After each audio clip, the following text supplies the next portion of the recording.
Hello Mallards, it is Wednesday and this morning Grandma and I went out and got her hair done and it looks so nice. She's got really good looking hair. And now we've been watching a biplane do some crop dusting. I think it'll probably fly back over here in just a second yet again. See if I can catch it on camera. With a biplane out here crop dusting, it means that in the past week I have seen a helicopter, a drone, and a plane do crop dusting, which basically runs the gambit of all of the available options right now. That's how the Midwest is. I'm trying to walk a little slow and see if I can catch him the next time he comes back, because he was behind the trees the last time he came over. But I hear him now.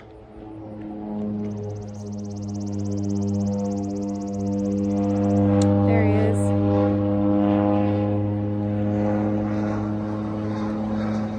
Making a big circle.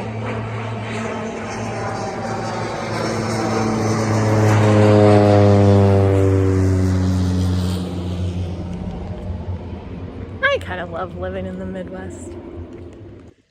Hey guys, do you want to look at the underside of my van? Good, me too. Welcome to the underside of my van. Do I know what all of this is? No. Absolutely, I do not know what all of this is. But part of building a van is that I'm gonna learn. I mean, I assume this is exhaust. You know, since it runs here and goes to a but I honestly don't know. I don't know what most of this is. Guess we're gonna learn. Dad and I backed the van. No, you backed the van up. Okay, I was driving, Yeah, but look at how well I backed the van into this spot. yeah, all right. Look at how well I backed the van into this spot. No, I cannot take all the credit. I had a fantastic navigator getting me nicely situated. Of course, in order to drive it, you gotta climb in from the passenger side, but that's fine. So now it's under shade and under rain protection, so we can cut holes, do lots of stuff, and feel good about it. It's very exciting. Dad and I are back out at the van. I did learn what everything was underneath the van. So now I know how to cut my brake lines if I wanted to. You know, all of that important stuff. And now we've popped the hood, which did take us a while to figure out. Turns out that parking this close to the side might not have been the best because you actually have to open the driver's door. Just a little. Yeah, just a little. We managed to open it enough, but you do have to open the driver's door to pop the hood, which is interesting. And I feel like we'll make it weird at oil changes. We'll just go right to left. Yeah, so now we're learning about the engine. Dad's going to go over everything, and I'm going to put this in the vlog, because then maybe I'll remember. Brake fluid. Okay. Which you should never, ever, ever have to mess with. Great. If everything goes well. I love that. There is, on the side over here, a minimum and a maximum Okay. thing. But if it ever falls below, that means you've got a leak someplace. Not All right. a good thing. Yes. Always a bad thing. Don't mess with it.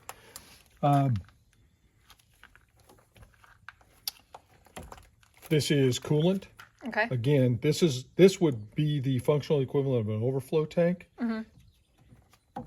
Except that for this vehicle, it sucks it back into the radiator. So if it blows it out, overheats a little bit and blows it out, it blows it into here, and it'll be between here and here. Okay. Somebody has Painted painted something on. Yeah. Yeah, which I'm not sure what they were doing, other than maybe they thought that this was, you know, some way to show that it was the water. But Probably not getting in there either. yeah. Okay. This is interesting. It's a jump point Yeah, or something. but I'm not sure exactly. I'm assuming this is the negative, Okay. not the positive. Well, we'll figure that out. We'll look it up in the manual. But I'm interested in, if that's the negative, where the positive jump point would be, because the battery's tucked, you know, way in the middle of Somewhere. nowhere. Yeah. Okay. Anyway. All right. Battery this power. Yes. Air intake for the cabin. Okay. There's a drain, so if water falls into it, it goes out of drain. Yeah. And it comes in up at the top Yeah, where we through the probably cowl. want to clear. Yeah, and there's a screen underneath here that's supposed to keep the big leaves and stuff out. Yeah, but I also don't want it full of leaves. Right. Okay. That probably comes out pretty easily, so you can clean it.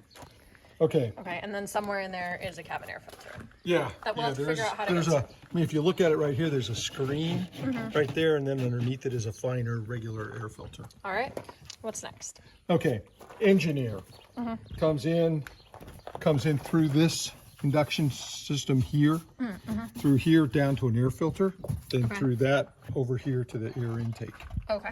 back here. Intake manifolds, this area back in here. So this piece right here is where your throttle's going to be, Okay. and the sensor for how much air is going into the engine that determines how much fuel it gets. Okay. So if these hose clamps come undone, you'll end up getting dirty air into the Got it. No good. air intake. Not a good thing. Okay. What's next? Let's see. Well, your air conditioning system and your air conditioning condenser is at the front, and the radiator is behind it. So, Okay. you know, those are the two things that are the dealies with fins. Way down in there. And there's a couple of electric fans probably at the bottom of those Okay. that pull air through.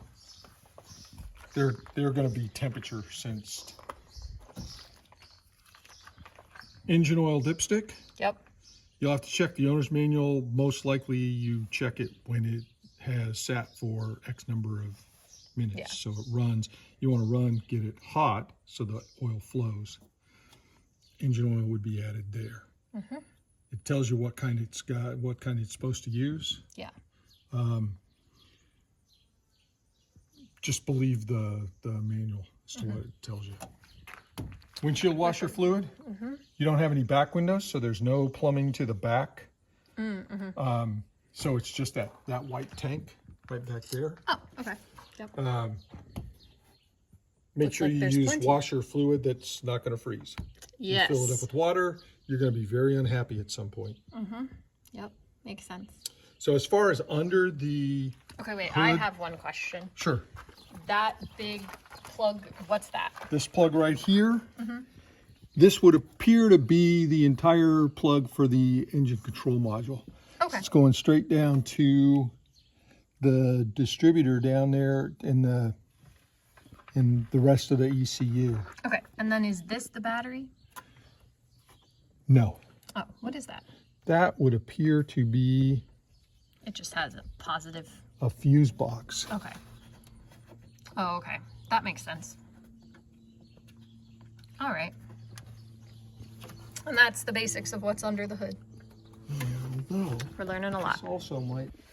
We have now taken out the floor in front of the driver's seat, and Interestingly- that is where my battery is. The main negative is just straight to the chassis, rather than a negative cable going anyplace else. Interesting. And then we also took this off. We're not sure what's under there. At some point, maybe we'll unscrew it and find out. I can also look You at the don't manual. believe me. You don't trust me. Okay, Dad thinks it's That's how you're going to get to the fuel sensor and whatever piece of equipment is in the fuel tank for yes. the fuel Okay. gauge. Look at this. I hope you enjoyed some of that technical information about the van. I mostly recorded it for me so that I could look back at it later when I'm like, what is this? And then I had rehearsal for the Dawson Riddle, and that went well. And now I'm heading to bed, and I will see you tomorrow.